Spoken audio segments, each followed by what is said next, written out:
We're going to take what looks like a super daunting engineering exam and completely transform it into a fascinating decoder ring for how the modern world actually physically moves. You might look at a dense academic paper and just see a bunch of complex terms and equations, right?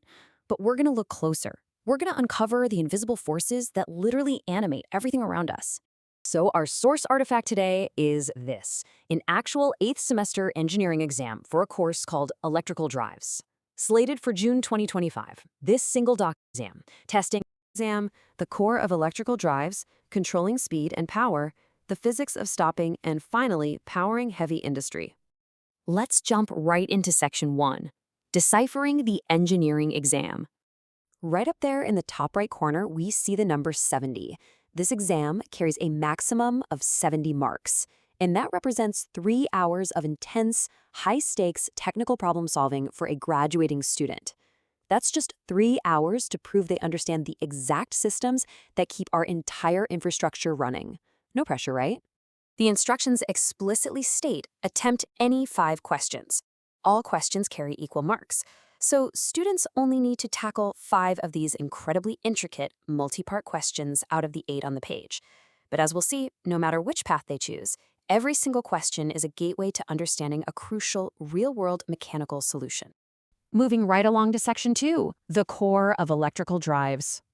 This brilliantly illustrates the fundamental block diagram of an electrical drive. It's actually elegantly simple in concept. Energy flows from a power source, then it gets regulated by a power modulator, and that perfectly tuned current physically turns the motor. Finally, the motor does the actual heavy lifting at the load, whether that load is an elevator, a factory conveyor belt, or a high-tech robotic arm. Engineers are then forced to draw a hard line between AC and DC drives. They absolutely must understand which system is better suited for specific tasks. I mean, do you need the rugged, low-maintenance reliability of an AC drive? Or are you looking for the super precise, easy speed control of a DC drive? You have to pick the right tool for the job.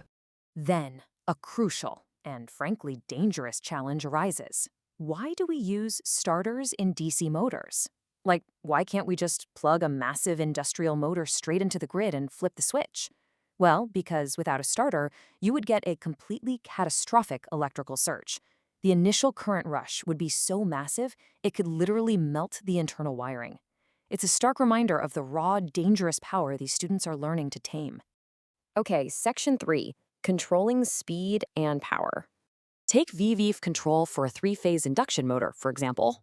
Now, I know that sounds super complex, but it's really just precise engineering speak for manipulating electrical waves. By keeping the ratio of voltage to frequency perfectly constant, engineers can dictate exactly how fast a machine spins, and they can do it without sacrificing an ounce of its pulling power, or torque. Pretty wild, right? And just to show you the intense level of detail required here, the exam drops this incredibly dense matrix of parameters. Students have to take these specific resistance and voltage values and calculate the exact motor current needed to drive a fan at exactly 1200 RPM. This isn't just theoretical math. This is the literal calculation required to ensure the ventilation system in a massive skyscraper doesn't just suddenly fail. Scanning further down the page, we uncover a whole vocabulary of advanced speed control tech. We're talking chopper control, static Kramer drives, and brushless DC motors. Now, you and I don't need to know the math behind them, but we do need to understand that each one represents a highly specialized industrial solution. This test is basically proving whether an engineer knows exactly which specialized tool to pull out of their toolbox for any given problem. That brings us to Section 4, the physics of stopping. The exam actually focuses heavily on this, because getting things moving is really only half the battle.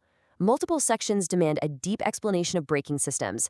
It proves that safely bleeding off massive kinetic momentum, without completely destroying the machine, is just as absolutely crucial as generating the motion in the first place. Now, what's genuinely fascinating here is the specific focus on regenerative braking. You might actually recognize that term from modern electric cars like Tesla's. Instead of just relying on friction to stop and wasting all that energy as heat, regenerative braking turns the motor into a generator. It literally captures that kinetic energy and feeds it right back into the grid. It's just so cool to see how these fundamental academic concepts translate directly into cutting-edge green tech. Finally, we arrive at Section 5, Powering Heavy Industry. Here, we see a fantastic real-world application.